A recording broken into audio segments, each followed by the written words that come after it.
오늘 저희는 LS 마린 솔루션 관련해서 나온 분석 보고서들을 좀 깊게 파헤쳐 보려고 합니다. 네. 특히 당신 같은 주식 투자자 입장에서 봤을 때 이 회사의 사업 확장 가능성, 이게 어느 정도일지 그 핵심만 좀 짚어볼까 하는데요. 해적 케이블 시장이 정말 기회의 바다가 될 수 있을지 한번 같이 살펴보시죠. 네, 좋습니다. LS 마린 솔루션은 아시겠지만 국내 해적 케이블 시공이나 유지 보수 쪽에서는 정말 독보적인 회사죠. 그렇죠. 최근에 정부 정책도 그렇고 시장 변화, 그리고 또 회사 자체적으로 대규모 투자를 결정하면서 상당히 중요한 어떤 변화의 시기를 맞고 있는데요. 이 자료들을 통해서 그 구체적인 내용하고 당신의 투자 결정에 도움이 될 만한 그런 점들을 찾아보겠습니다. 네. 보고서들을 보니까요. 역시 가장 먼저 눈에 띄는 건 해상풍력이랑 그 서해안 HVDC 사업이더라고요. 국내에서 유일한 해적 케이블 시공 전문 기업이라는 점, 이게 확실히 강점이 되는군요. 맞아요. 특히 이제 정부가 신재생 에너지 쪽으로 좀 드라이브를 걸면서 해상풍력 시장 자체가 커지고 있잖아요. 자료에 따르면 이미 안마, 거기가 한 532메가와트 정도 되고 또 태안 500메가와트 이런 좀 굵직한 프로젝트의 해적 케이블 시공 우선 협상 대상자로 선정이 됐어요. 야, 벌써요? 네. 그리고 관련 특별법 통과 가능성도 계속 얘기가 나오니까 사업 진행 속도도 좀 빨라지지 않을까. 그런 기대감이 큽니다. 서해안 HVDC 프로젝트는 그 고압 직류 송전 방식 맞죠? 이게 LS그룹 차원의 시너지가 기대된다. 이런 분석이 많던데요. 네네. LS전선이 케이블을 만들고 LS 마린 솔루션이 시공하고 딱 그림이 나오네요. 바로 그 점입니다. 관련 시장 규모만 해도 약 2조 6천억 원 정도로 추산됐는데요. 와, 2조 6천억? 네, LS전선하고야 이런 수직 계열화 구조는 사실 다른 경쟁사들이 쉽게 따라오기 힘든 그런 강점이죠. 단순히 일감을 받는다 이걸 넘어서 프로젝트 수주 자체에서 좀 유리한 고지를 점할 수 있다. 이런 분석입니다.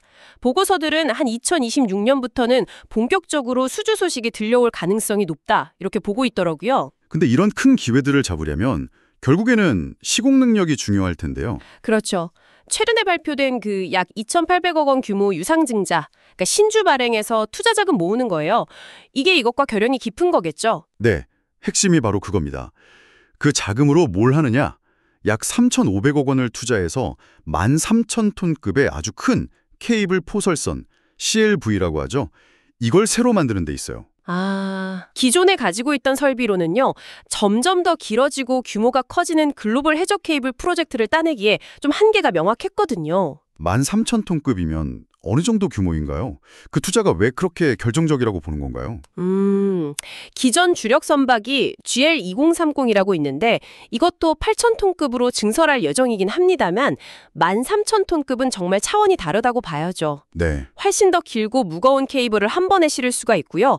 더 깊고 먼 바다까지 나가서 작업하는 게 가능해지는 겁니다. 이게 왜 중요하냐면 단순히 국내용이 아니라는 거죠. 글로벌 시장, 특히 이제 미국 같은 큰 시장에 대형 프로젝트 수주를 가능하게 하는 입장권 같은 거라고 볼 수 있습니다.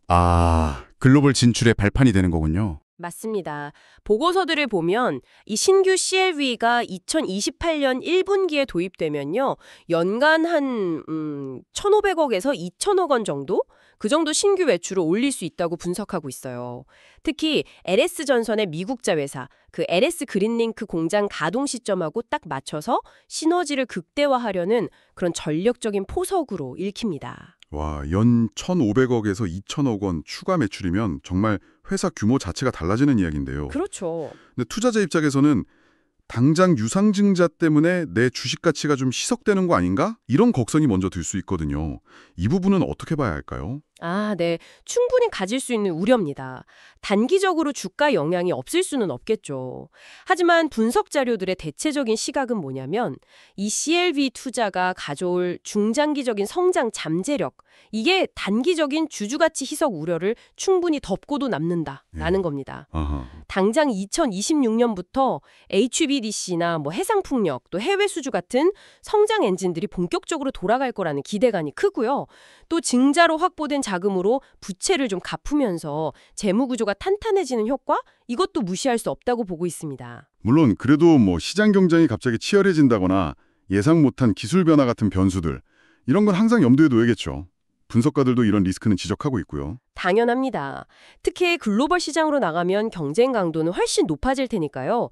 그래서 기술 변화에 좀 빠르게 대응하고 또 LS 그룹 내 다른 계열사들하고의 시너지를 잘 활용하는 게 중요하다. 이렇게 보고서들은 강조하고 있습니다. 재무 건전성 개선은 이런 불확실성에 대한 어떤 완충제 역할도 해줄 수 있을 거고요. 자, 그럼 정리를 한번 해보겠습니다. LS 마린 솔루션은 해상풍력하고 HBDC라는 뚜렷한 성장 기회를 잡기 위해서 CLB라는 새로운 엔진의 대규모 투자를 단행했다. 네. LS그룹과의 시너지도 빼놓을 수 없는 투자 포인트고요.